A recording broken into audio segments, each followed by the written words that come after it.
All right, we're in the Hampton Roadshow kitchen now. Gary Sauteed, Sauteed. All right, you know, believe it or not, we talked about that before the show. Sauteed. I should have not looked at it. No, that's all right. That's Gary right. Sauteed. Now, it's in my brain from the Inn and Garden Cafe in Onancock this morning, making sauteed sea scallops with garlic. Thanks for making the trip. How was the ride down 13 today? It was really nice early in the morning. It wasn't, you know, it's that early, not too much traffic, nobody going crazy, and I didn't have to drive, so I was happy with it. That's great. So why did you decide to show us how to make the scallops this morning? Did you do something special? Well, we're doing it in a garlic brandy lemon butter sauce. And the sea scallops are really nice, they're really fresh, and they're plump, and they look really nice on a plate, especially for dinner when you're presenting it. And I just thought people should get a look at different ways of doing it, even though some other chefs might have done it before. Yeah. And I also brought some different breads here that we can let the people taste later on. And the ingredients will be up here shortly as soon as I get finished, you know, doing some prep work. But we just wanted to bring some different things, signature things that we make right there on the premises. And I have a... I looked at this. I looked at this piece of bread. Antonio, can you see this? That's an olive cheese bread. Are these chocolate chips? And Gary said, no, they're No, olives. it's an olive cheese bread, and the other bread is a sausage roasted onion bread. So it's very good. Just something to go with the meals, that, you know, when we put it out. And we make everything there. We don't buy things frozen. Yeah. We just put it in, and we do it ourselves. Grow our own vegetables. Just trying to keep it the freshest as possible. You said goes with the meal. Or an appetizer. I'll put the rest down. It is. Until It's the a meal. It's a meal in itself, actually. It's a meal in itself. It's very good. All right, so where are the scallops? Oh, I have the beautiful scallops. I was hoping so. Well, I wow. wanted to keep them cold. Yeah. Well, I know how you handle seafood is very important. Any tips for the folks out there? Well, the whole thing mainly is it's a time and temperature thing. Yeah. You don't want to leave them out on your counter while you're doing other things, because in a temperature range, you know, then you'll go to cook them, and even if you cook them, you can still get sick from them. Okay. Okay, so the object is to keep things cold. Things that should be cold, things that should be hot, should remain that way until you're ready to use them. Should they go back in then? Yeah, now that we've seen them, back in. Now that you've proven for me that the scallops are here in the studio. Well, I just want, then they are pretty. I just wanted to make sure that everybody had them. Okay. So what are we going to do? What is the first step then? We will be taking the scallops. We'll be putting some oil in our pan. We'll be heating it up. We'll take our scallops over. They've already been washed. And what I'll do now is we'll flour them up a little bit. And what I do with the flour, you don't have to, but it puts a nice browning, searing on it. And with the flour, when you go to make your sauce, the residue in the pan will thicken it up a little. Okay. Opposed to just cooking the scallop without the flour on it. And then, you know, you'd have to tighten up your sauce in another way. Oh, that's true. But the flour helps. It leaves a nice color on the scallop. And when you present it, and the way I'll show you later when it's presented, all the colors together really stand out, so it's an appetizing plate. All right, well, we're going to get it. We're going to turn on the heat when we come back into the kitchen. Right now, we're going to check it.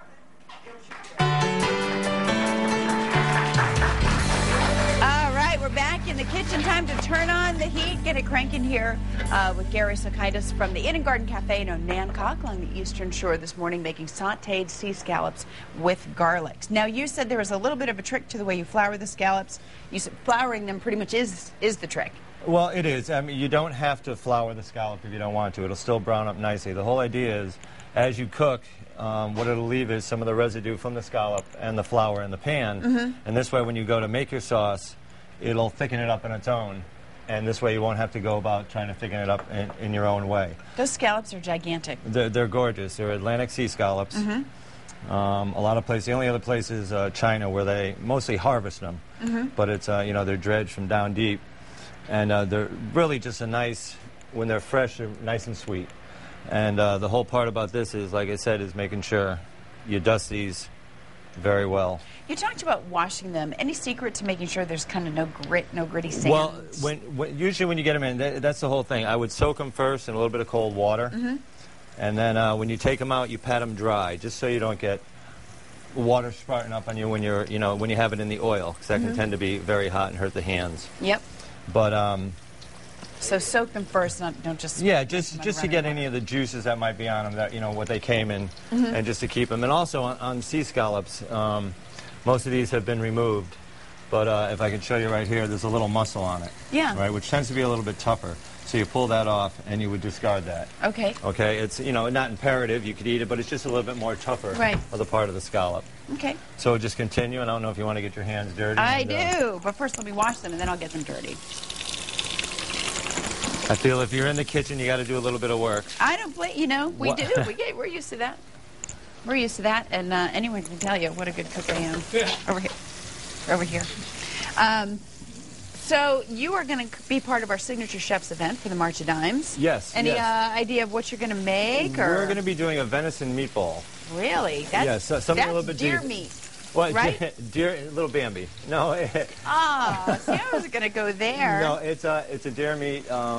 It'll be very sweet, though, and it'll all be from the Eastern Shore. Okay. Almost all the ingredients will be taken from out there. Now, are you nervous that you just said that on TV? Won't the other chefs say, hey, maybe we'll do venison, too? No, to each their own. Everybody can do it. It's just, how things taste. And so it's a friendly competition, but it does benefit the March of Dimes. All the chefs, you all get along. You all hope everybody does well together. Mm-hmm.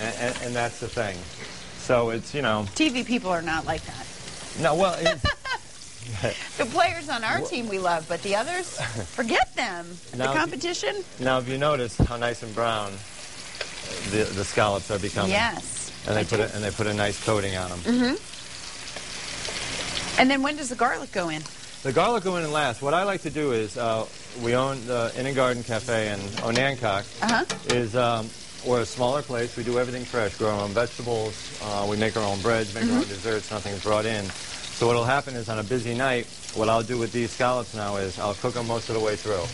Then I'll put them in a preheated oven for 5 minutes as I do my sauce. This way you're sure that the scallop cooks through, and then your sauce will be ready. It kind of goes back to what you said, too, about keeping them cold and then keeping them hot. Yes, exactly. Once you want them hot. Exactly. So how am I doing here? You're doing great, because I didn't have to get my hands dirty doing it. That was the best part about it. It's nice to have some help.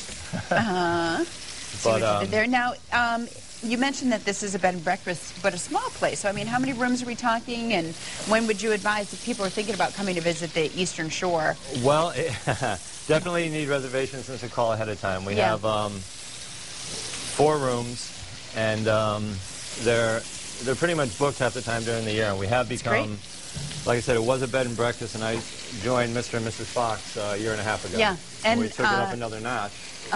So now it's, we got the dinners going. Mr. Fox is going to join us in a little bit, too. I'll ask him if adding you took it up a notch, too. Well, yeah. I'm sure he does. Well, I hope so. So what's there to do in the Eastern Shore besides eat and sleep? Go to Walmart. No. You find your things. I'm so busy half the time, and, being, the chef over there, it takes some time. So that, and with my family, I have 2 boys, like I said. And I'm busy at home. Yeah. So it's either work or here. And when I'm off, what am I doing at home? I'm cooking. Right. So, it's in the wife works. And What do you like most about cooking? It's, I took it, my dad used to cook when we were smaller, and I followed him. And then I just went to a junior school at first, and I got my grades, and my mother was like, you better learn how to do something. You didn't even have to open a book for these grades. So what do you want to do? I knew how to cook, and I went to cooking school. Oh, that's great. That's what it's all about, finding what it is that you really want to do, and then you're kind of willing. Well, that's it. And then I, ended up hitchhiking across the country for 2 years, and got some experience in different places. Wow. And ended up in Virginia. That's awesome. Now, how old are your boys? 21 and 16. Are they watching? I don't know if they're out of bed yet. They told me, Dad, we're going to be watching. I said, you usually don't raise until 11 o'clock. So, we'll see what happens. School's coming up. Maybe they meant they'll be watching online later today, because that's the good news about the Hampton Road shows. Well, that's a cheap way of doing it. Don't watch Dad when he's there. Plus, they see this all the time. Yeah. But we do. We post, for anyone else who's interested, we post the Hampton Road Show in its entirety every day at the 8 to 9 live time slot. It is tough for some folks. Right. If you know somebody who you are raving about the show and they're saying, man, I wish I could watch it, make sure you tell them they can. Well, that's what I did, before coming to the show, because I wanted to make myself, known of what was going on. Yes. So if I had missed it in the morning, trying to do too many things, like you said, you can go online, look it up, and see what's going on. So you checked out other cooking segments, and you still asked me to help. I'm very touched. Listen, because most chefs just don't know. I'm brave. I'm very brave. Okay, I can deal. Anybody can cook. Yeah, I heard that once in a movie about a rat. Great movie, by the way. Yeah, I know. I love that. My kids are 3 and 5, so that's where I am right now. You're 16 and 21. You're probably not watching G-rated movies. But at least you're not in the Barney mood anymore. No, I know. That was a short phase. That was a short phase. But what I'm going to do now is these scallops are brown. I'm going to take them, put them on a little platter. I'm going to put them in the oven, and come back and we'll do the sauce. and we'll be set to plate up. I'm going to wash my hands. Yes, please do, because you know you don't want to grab anything without it. But and hopefully, you know, with the scallops, with the sauce and the bread, and of course you'll get to taste this, you'll enjoy everything. And that's the best part. See why we did it this way. That's the best part of the job, is getting to eat the food, but also, you know, today we're excited that part of the job also means hearing the influence they're.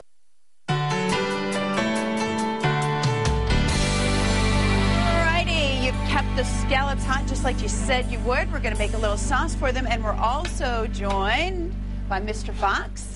I'm Carrie. How are you? Thanks for coming down from the Inn and Garden Cafe in Nancock in the Eastern Shore. And you came to talk about maybe the perfect wine complement for a dish like this. So what would you recommend? This is a Chardonnay from Holly Grove. From Virginia? From Virginia, from the Eastern Shore. It has aromas of cinnamon, peaches, and pineapple. It's quite light, but it complements the garlic sauce and the scallops very nicely. What do you think of Gary today? He's doing a good job, isn't he? Doing great. I know. He always does great. Not only on television, but your boss is here. He has to say that. We have we browned up our garlic that we put in. Yep. And now we're gonna throw our brandy in. Give it a good flame. Fire! I know you meant to do that. I just can't help yelling fire. Let most of the alcohol burn off, so it leaves a nice flavor. All right. We add some of our seafood stock. Now, That didn't bother you at all? No. Seafood stock, you know, we'll take our shells of shrimp, lobster, let it boil down, reduce Make that too. If you don't have that at home, you can always go to the store and buy some bouillon, which would be good for it. Then we add some tomatoes, a little bit of diced tomatoes, a little bit of lemon juice, some salt and pepper. And that's it. And just let it cook down for a little bit. And the last thing we're going to do is throw in some whole butter, which will help tighten up the whole dish. Okay. And we'll be good to go after that. Okay, thank you very much. When we come back, it'll all be plated very nicely. Thank you. And we'll put the name of that wine on the website so people can remember. Holly Grove Vineyards, a vineyard here in Virginia and right on the Eastern Shore, which I know there are more vineyards taken off up there. Another reason to go visit. All right, nice to meet you. You keep going.